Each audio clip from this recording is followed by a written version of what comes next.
விக்ரமாதித்தன் கதைகள் 53. இரத்தச் சங்கிலி. முன்கதை சுருக்கம். நள்ளிரவு.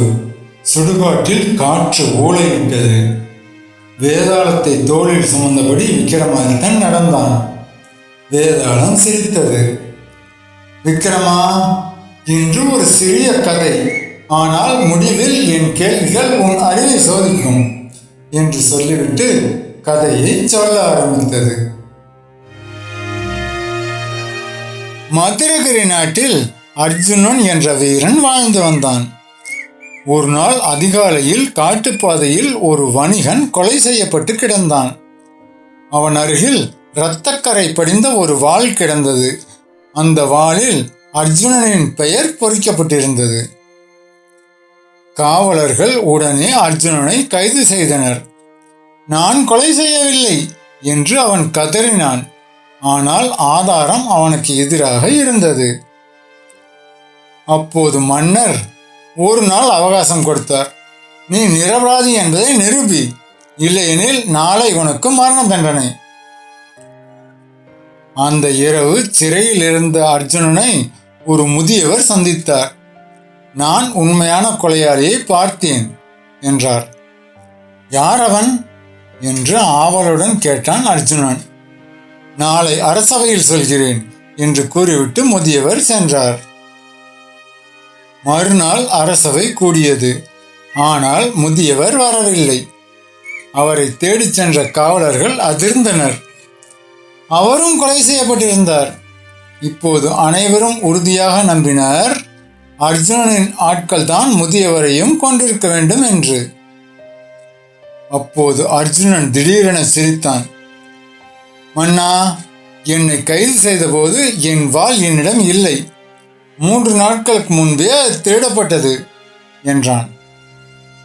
காவலர்கள் விசாரித்தனர். உண்மையாகவே அர்ஜுனன் வாள் திருடப்பட்டது குறித்து முன்பே புகார் கொடுத்திருந்தான். அரசவையில் சலசலப்பு எழுந்தது. அப்படியானால் கொலைக்கு பயன்படுத்தப்பட்ட வாள் மட்டும் ஆதாரம் அல்ல. அர்ஜுனன் விடுதலையாகும் நிலை ஏற்பட்டது. அந்த நேரத்தில் வணிகனின் மனைவி அரசவைக்குள் ஓடி வந்தாள். நான் உண்மையை சொல்கிறேன் என்றாள். அனைவரும் அமைதியாகினர். என் கணவரை யாரும் கொலை செய்யவில்லை என்றாள். அரசவை அதிர்ந்தது. என்ன சொல்கிறாய் என்று மன்னர் கேட்டார். அவள் அழுதபடி கூறினாள், என் கணவர் ஒரு திருடன். அவர் அரண்மனையின் பொக்கிஷங்களை திருடினார். அவரை துரத்தி வந்தவர்கள் பிடிக்கப் போகிறார்கள் என்று பயந்தார்.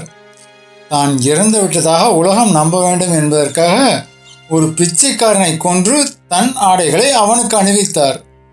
ஆனால் அந்த இரவே அவருடைய கூட்டாளி பேராசையால் அவரை கொன்றுவிட்டான்.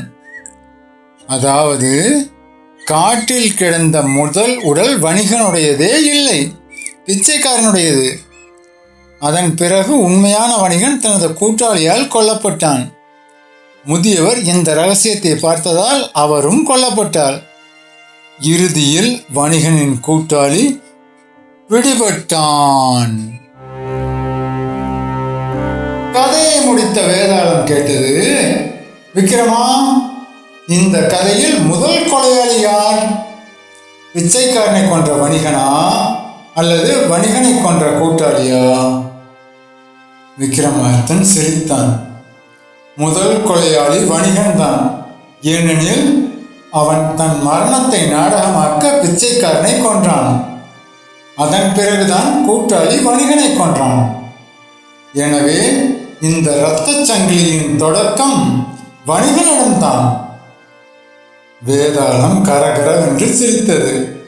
சரியாச்சன விக்ரமாதித்தா என்று கூறிவிட்டு இருளை வெட்டியபடி மீண்டும் பிணமரத்தின் உச்சியை நோக்கி பறந்து சென்றது. மக்களை, இந்த கதை உங்களுக்கு பிடிச்சிருந்துச்சுன்னா இந்த சேனலுக்கு சப்ஸ்கிரைப் பண்ணுங்க, லைக் பண்ணுங்க, கமெண்ட் பண்ணுங்க. தேங்க்யூ.